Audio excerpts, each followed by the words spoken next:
Harus berjuang terus, tapi bukan hasil usahaku,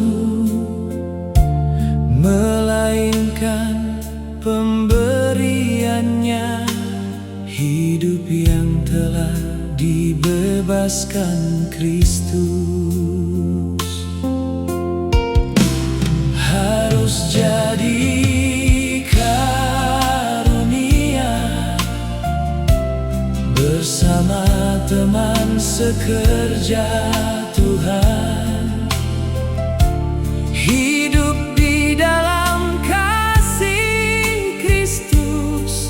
Kebebasan telah menjadi berkat,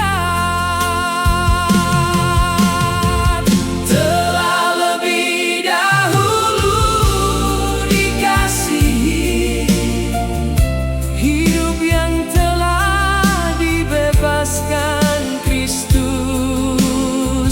Telah lebih dahulu dikasihi, kebebasan telah menjadi berkat.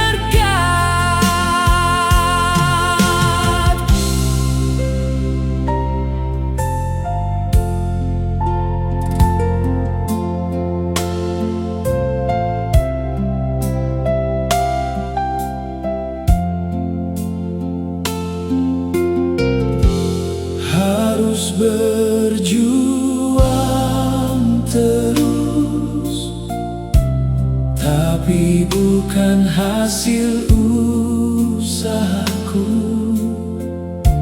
melainkan pemberiannya, hidup yang telah dibebaskan Kristus.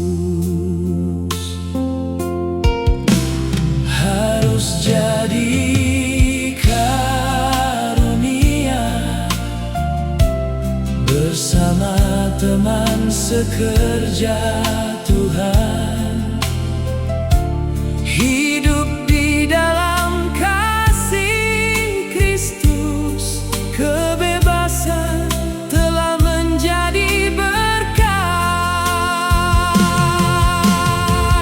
telah lebih dahulu dikasihi, hidup